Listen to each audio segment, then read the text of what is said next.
You know, I am so excited to tell you all about the Mola Perca. It's a stereo power amplifier.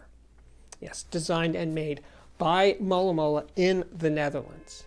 Now, the look of this amplifier, like all Mola products, is so restrained and simple and elegant. There's nothing gaudy or shouty about the design, and I love it for that. And the build quality of this chassis, you can wrap your knuckles anywhere on this product and it is just a solid brick. It's very impressive. But that wouldn't count for much if it didn't sound amazing, and it does, but in a way that I wasn't fully prepared for, because it just sounds neutral. Yes, neutral and accurate and clear. Now, these aren't usually the categories that I'm chasing. I'm more about the warm and full and rich sound than this. But I did connect with the sound of this amplifier. Now, it is a Class D amplifier. Again, not usually my taste. Although I will say that it was like a year ago, I reviewed the NAD M23 power amp and was very taken with that amp. Unfortunately, I do not have it here to compare to the Perca. I usually, after I review a product, most of them go back to the manufacturer, so I can't do a side-by-side comparison. But I can say I think this amplifier, the Perca, takes Class D at its best to the next level. I really do think so. Getting down to the basics, it is, as I said, a stereo amplifier, 150 watts a channel into 8 ohms, 300 watts a channel into 4 ohms. It is stable down to 2 ohms. All of that means it'll drive just about anything. And by the way, note, you cannot bridge this amplifier and run it as a monoblock. That's not in the cards for the Perca, but Mola is, I think, set to introduce a monoblock design soon, probably at the Munich show. Just guessing. But anyway, yeah, there's something about the sound of this amplifier. Now, oh yeah, so it's a Class D amplifier. It does not use Encore or Purify or ICE or Pascal. No, it's a completely proprietary design by and for Mola, and it's called Triactin. Now, beyond the module, it's really about, I think with all amplifiers, but certainly Class D amplifiers, the module, yeah, is a part of the recipe. But if it doesn't have a great power supply to back that up, it's not really going to exploit the full potential of the Class D design, the module, whatever you want to call it, output stage. Oh, and by the way, the Perca's input stage is a fully discrete Class A design. Oh, another thing, really important. This amplifier is shipped, yeah, in a normal carton, but inside the carton you see this heavy-duty, let's say Pelican-type case. Super rugged, you could drop it, you could kick it, and nothing's going to happen to the contents inside that case, which in this case was the Perca. So extra props to Mola for taking that extra step. I think I'm ready to show you the back panel. Yes, I am. There's a set of RCA inputs, XLR inputs, a switch that goes between those two, a high gain, low gain switch. The low gain of the amplifier is 22 dB, high gain is 28 dB, a set of stunning jewelry grade binding posts, and that's it. Oh, and of course an IEC connection port. Oh, and I have to also make mention that this is one of the few amplifiers that have passed through this room that I thought sounded significantly better, more of its true self when running the XLR inputs. That's not usually the case for me. I don't usually hear big differences, but in this case, all the things I liked about the sound of the amplifier were better with the XLR connection. As for the front panel, well, there's a tiny power switch right there in the center, and just above that, a tiny white LED that will not blind you if you're playing music late at night and staring at the amplifier. It's under control, and I admire it for that. Now, this is a rather small amplifier. It's like, let's say, a half width. It's actually 8.5 inches wide and about 13 inches deep. And I think that is a big plus, especially for you older folks. But anyway, it's not very heavy. I forgot to write down how much it weighs. But it is a very manageable design. Oh, and this is an extremely quiet design. You will hear absolutely no hiss or hum from your speaker. Even if you put your ear right up against the tweeter or mid-range or woofer, you will hear nada from this amplifier. Some people are really hung up on that. I'm not usually listening with my ear up against the speaker, but for you folks that get obsessive about noise, this one won't give you any. Oh, you want to know the price? This is, if you haven't guessed already, a very expensive amplifier. It is $9,850 in the US. Mola is sold through dealers in North America and through dealers worldwide, as far as I know. No direct sales, to my knowledge. I did some amplifier comparisons, of course, primarily with the Pass Labs XA25, which is a Class A 25 watt per channel into 8 ohm, 50 watts a channel into 4 ohm design. That one, by the way, is $5,150. And also the Gato PWR222, and that's a monoblock design, designed and made in Denmark. And that one sells for $8,000 or $8,200 a pair in the US. That's 250 watts a channel into 8 ohms, and I don't remember the power rating for 4 ohms, but it is a very powerful design. To start my listening sessions, I was using the KEF LS50 Meta stand mount speakers. I did that because they just happened to be set up at that moment. Anyway, I love these speakers. They are super revealing speakers, very transparent and pure speakers, and right away, the Percas just raise that level up a couple of notches coming out of these rather affordable speakers. I think they're still $1,500 a pair, but they were just lighting up, being fed the good stuff, being powered by this level of an amplifier.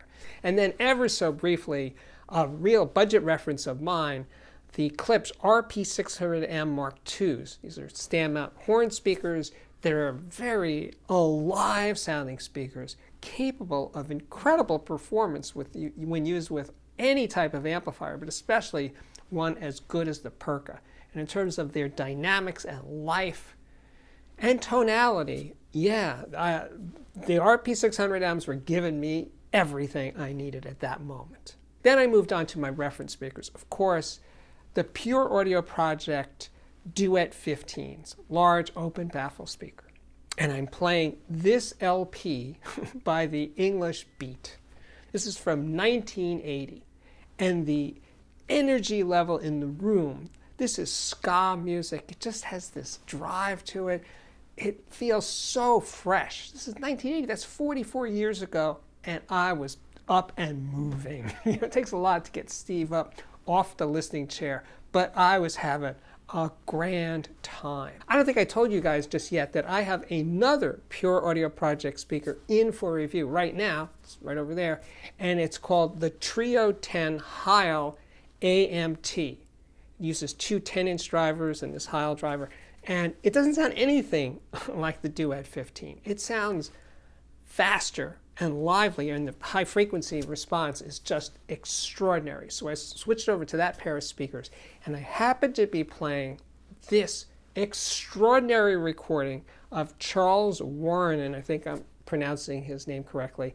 This is a percussion symphony, no strings, no brass, just percussion instruments.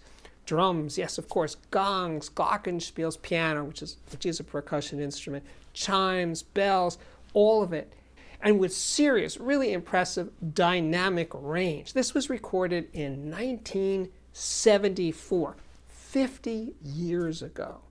And the dynamic range is impressive. The spatial aspects of the recording are extraordinary. This is when you really hear into.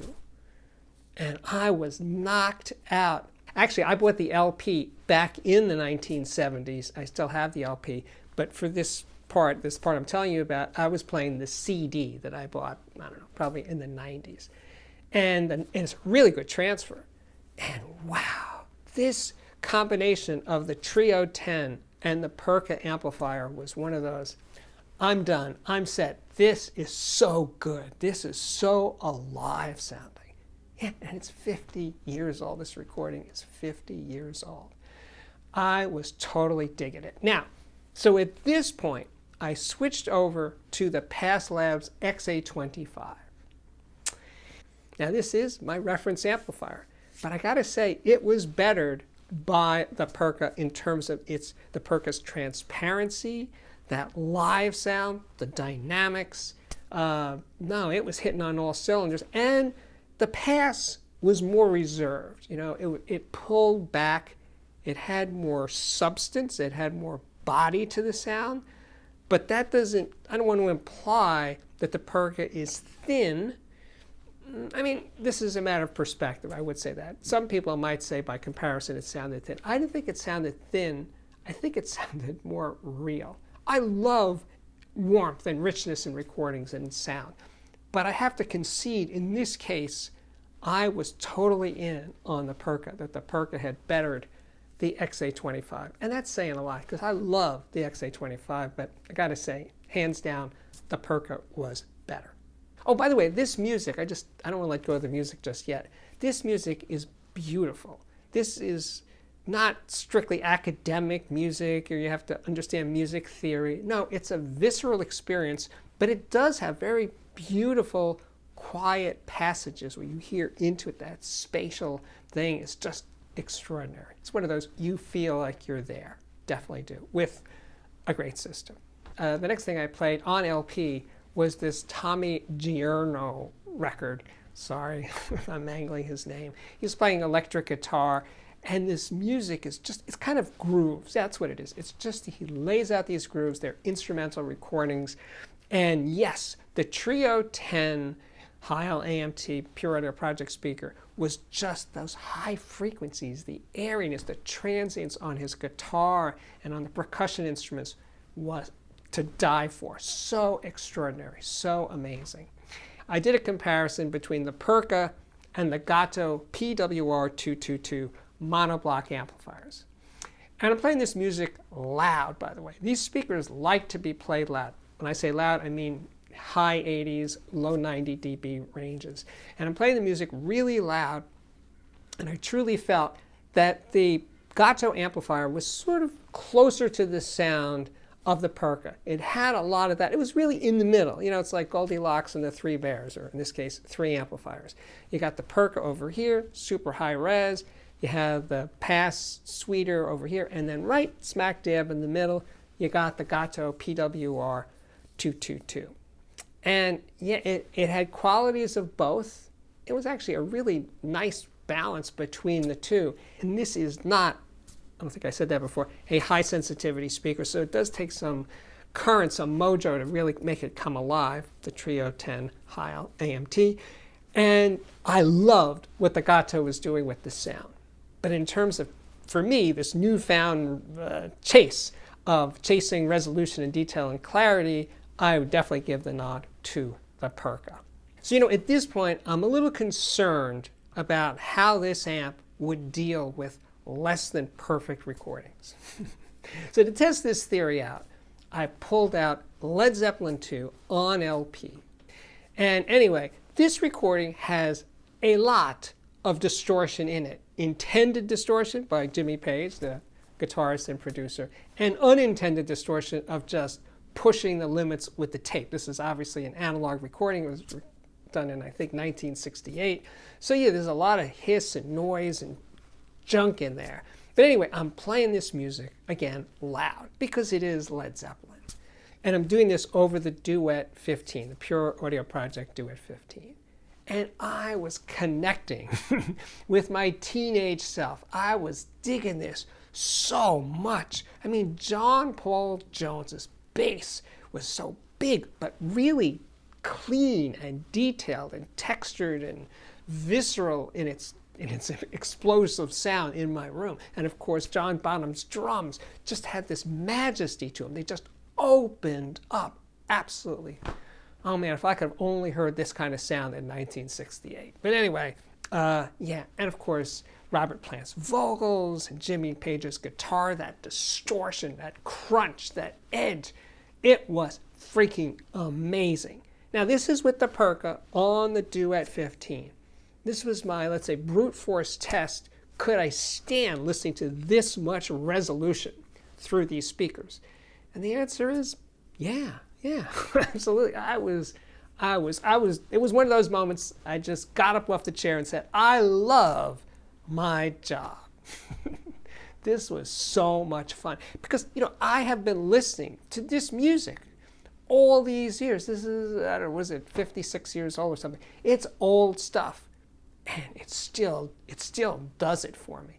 And it's interesting because Led Zeppelin is not music that I go to all the time. It's, I love it. It's part of my life, but it's not one that I grab and listen to constantly. No, I play this record, once or twice a year, and Led Zeppelin 1. Those are my two favorite Led Zeppelins. So anyway, as I'm doing this, I'm thinking, this is so good. And yes, the Perca definitely was doing the job. Switching over to the Pass XA25, yeah, a lot of the things that could bug at least some people about the sound of that recording were less so.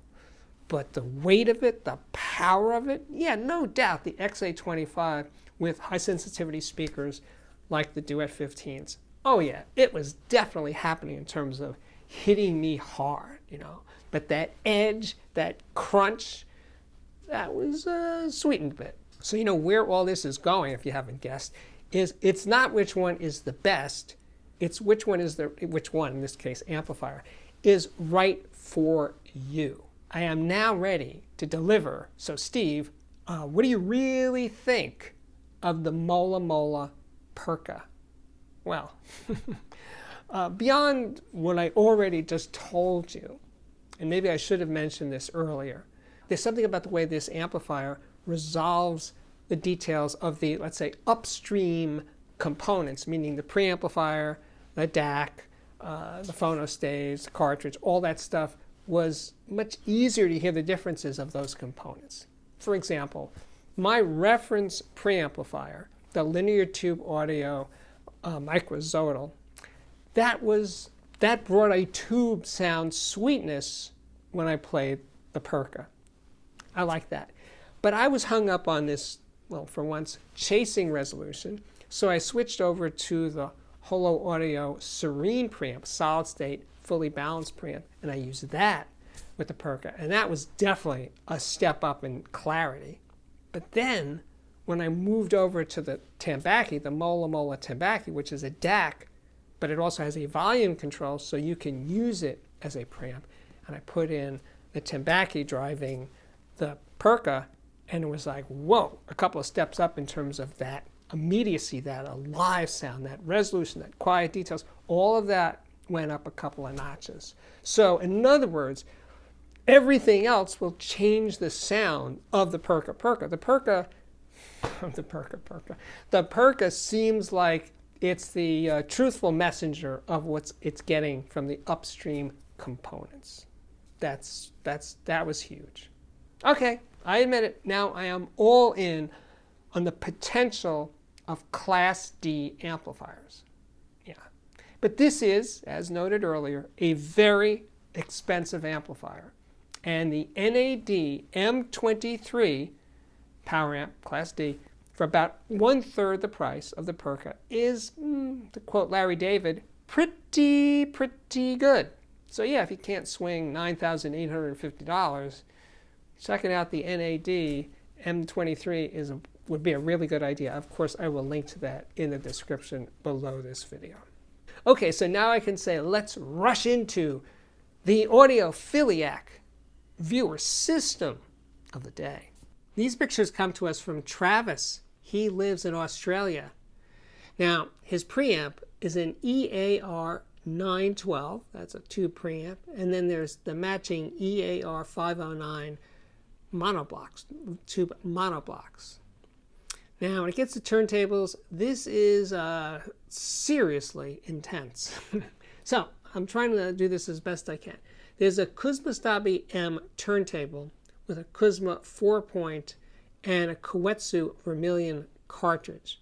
And then there's also a JC Verdier La Plantain with a Schroeder CB9 and also an EMT JSD6 Platinum. Those are tone arms.